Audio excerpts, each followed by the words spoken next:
News বৃত্তান্তে আপনাদের স্বাগত। আপনাদের সঙ্গে রয়েছি আমি দেবলীনা। দেশ থেকে রাজ্য, জেলা থেকে শহর থেকে গ্রাম, গুরুত্বপূর্ণ খবর নিয়ে শুরু করছি সারাদিনের নিউজ বৃত্তান্ত। আজকের বিশেষ বিশেষ খবর এক নজরে।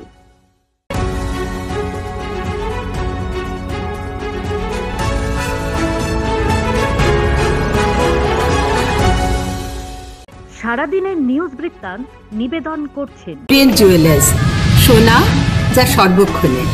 Agnishwar jewellers, NS road, Raiganj. Shri Dhaka jewellers, Gitanjali cinema হলের বিপরীতে।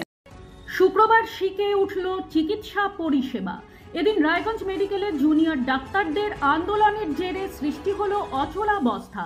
বন্ধ করে দেওয়া হয় হাসপাতালের আউটডোর বিভাগ। ইমার্জেন্সি বিভাগের সামনে চলেছে জুনিয়র ডাক্তারদের অবস্থান বিক্ষোভ। আউটডোর বন্ধ থাকায় ক্ষুব্ধ রোগীরা। পরিষেবা না পেয়ে ফিরে যেতে বাধ্য হয়েছেন রোগীরা। বৃহস্পতিবার রাতে 1.5 বছরের শিশুর চিকিৎসায় গাফিলতির অভিযোগে জুনিয়র ডাক্তার বনাম রোগীর পরিজনদের বচসা ও ধস্তাধস্তিতে ব্যাপক উত্তেজনা ছড়ায় রায়গঞ্জ মেডিকেলে। শিশুর চিকিৎসা না করে ফেলে রাখার অভিযোগ করলে শিশুর পরিজন সহ স্থানীয় মহিলা ওয়ার্ড কোঅর্ডিনেটরকে বেধড়ক মারধরের অভিযোগ জুনিয়র ডাক্তারদের বিরুদ্ধে। পাল্টা রোগীর পরিজনদের বিরুদ্ধে অভিযোগ এনে কাজ বন্ধ করে অবস্থান বিক্ষোভে সামিল জুনিয়র ডাক্তাররা। সংবাদ মাধ্যমের কর্মীদেরও হেনস্থা ও বাধা জুনিয়র ডাক্তারদের একাংশে। দিল্লিতে কল সেন্টারে কাজ করতে গিয়ে হেমতাবাদের বারুইবাড়ির বাসিন্দা যুবকের রহস্য মৃত্যুর ঘটনায় চাঞ্চল্য ছড়ালো। শুক্রবার সকালে দিল্লির এক রাস্তার ধারে ডাস্টবিনের পাশ থেকে শুধুমাত্র হাফ প্যান্ট পরা যুবকের মৃতদেহ উদ্ধার হয়েছে। কিভাবে ওই যুবকের মৃত্যু হলো তা নিয়ে ধোঁয়াশায় পরিবার। মৃত যুবকের নাম প্রেম কর্মকার, তার বাড়ি হেমতাবাদের বারুইবাড়ি এলাকায়। শুক্রবার দুপুর 1টায় মৃত যুবকের দেহ বাড়িতে আনতে আর্থিক অনুদান চাইতে হেমতাবাদের বিডিও সুদীপ পালের দ্বারস্থ হন পরিবার। জানা গিয়েছে 3 মাস আগে দিল্লিতে কাজ করতে যায় প্রেম কর্মকার। সে দিল্লির এক কল সেন্টারে কাজ করত বলে জানা গিয়েছে। 2 দিন আগে বাড়িতে ফোনে কথা হলেও এরপর আর কথা হয়নি। মৃত যুবকের দেহ দিল্লি থেকে আনার আর্থিক সামর্থ্য নেই পরিবারের। ভাইয়ের নিথর দেহ বাড়িতে আনতে বিডিওর দ্বারস্থ হন মৃত যুবকের দাদা। যেখানে এইডস আক্রান্ত রোগীদের থেকে নিজেদেরকে দূরে সরিয়ে রাখতে চায় সকলে, সেখানে দিনের পর দিন কিছু মানুষ নির্ভীতে তাদের সেবা করে চলেছেন। তারা কেমন আছে, তাদের ঠিকমতো চিকিৎসা চলছে কিনা, এইসব খোঁজ খবর রাখার পাশাপাশি নতুন নতুন এইচআইভি আক্রান্ত রোগীদের চিহ্নিতকরণ এবং তাদের সুষ্ঠু চিকিৎসা পরিষেবা প্রদান করার ব্যবস্থা করে আসছেন তারা।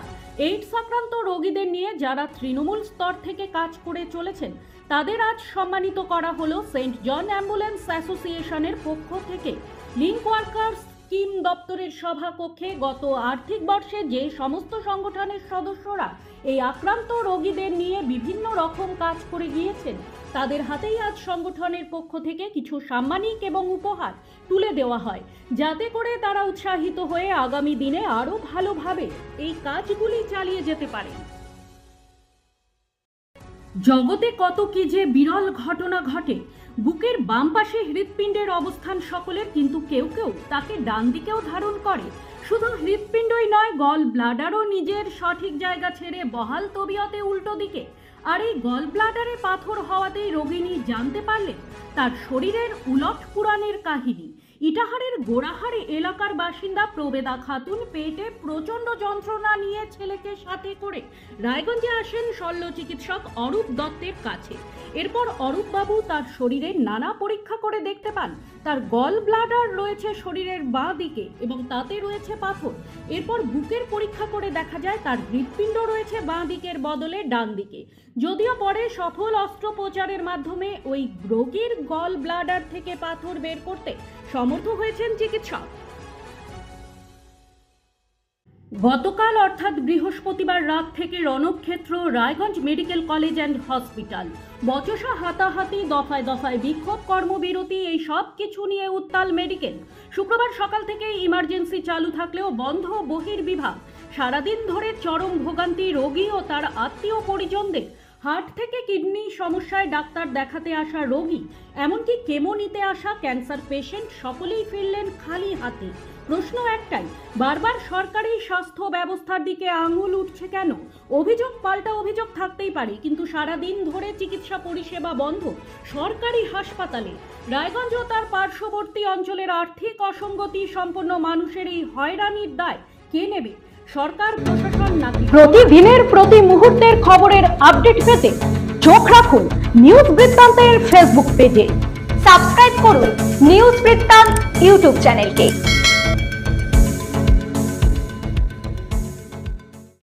অবশেষে সাংবাদিকদের মুখোমুখি হলেন রায়গঞ্জ গভর্নমেন্ট মেডিকেল কলেজ হাসপাতালের জুনিয়র ডাক্তাররা। তাদের দাবি, তাদের উপরে অকারণে রোগীর আত্মীয় পরিজনেরা আক্রমণ করে এবং মারধর করে। অবিলম্বে দোষীদের কঠোর শাস্তি না হলে তারা তাদের আন্দোলন চালিয়ে যাবেন এবং প্রশাসনের তরফ থেকে রাতের মধ্যে কোনো সদুত্তর না পেলে আগামীকালও তারা ওপিডি বন্ধ রাখবেন। প্রশাসনের তরফ থেকে এখনও তারা কোনো সদুত্তর পাননি বলেই দাবি তাদের।